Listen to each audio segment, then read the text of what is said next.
So you can now pre-order the Pixel 5 and Pixel 4a 5G. And if you saw my previous video on the Pixel 4a, I gave some really good reasons why you shouldn't buy that phone. As you can see here, it was really popular and almost everyone agreed with me. So definitely go check that one out if you haven't already. Sure, the Pixel 4a is a good phone, but just like when the person behind you runs into your vehicle because they're on their cell phone, probably watching YouTube videos, there's two sides to every story. Well, in today's video, I thought I'd give you a few things to think about before buying that new flagship or high-end device by Google. And I decided to take my own advice and not even buy this one. Oh, and come on guys, let's take it easy on that thumbs down button this time, okay? So let's go ahead and get started with 5 reasons why you shouldn't buy the Pixel 5.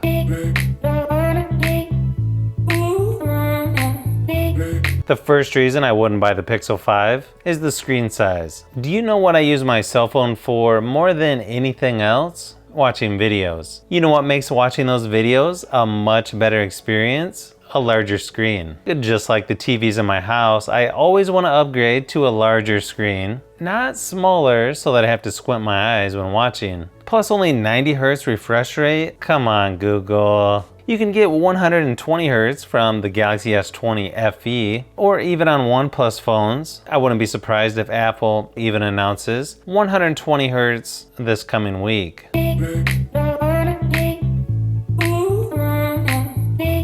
Now let's keep in mind the Pixel 5 has a cheaper Snapdragon 765G processor, and it's going to have slower performance than, say, the Samsung S20 FE and even OnePlus phones. Although OnePlus phones are sort of known for their speed, so some other phones that are using the 765G processor is the LG Q92 5G, OnePlus Nord, LG Velvet, Motorola One 5G, ZTE Axon 20 5G, just to name a few. I know Google's trying to keep costs down, but I'm not so sure that the processor is the best place to cut costs.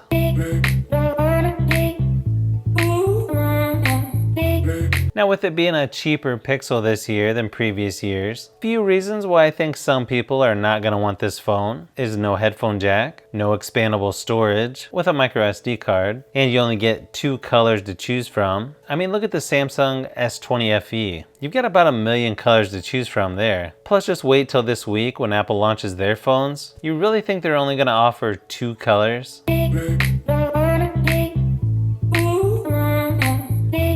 Now the next reason I don't think you should buy the Pixel 5 is basically the same exact camera is on the Pixel 4a 5G. Usually when you buy the most expensive version or a flagship phone from a company, you usually get more features and a better camera. Sort of like what Apple does and a lot of other companies. Google decided to give you less features for more money.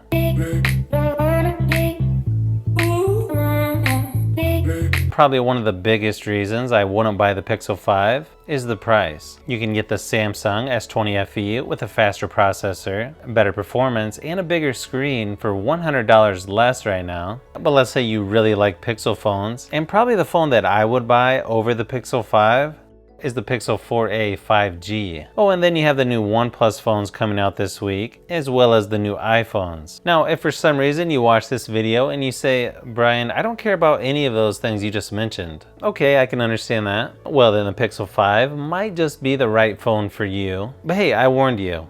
Don't buy it. So if you've made it this far into the video, you may want to say thanks by subscribing, and don't forget to give a thumbs up if this video was helpful. This is Brian from Fishbee Productions. Thanks for watching, and I'll see you on the next one.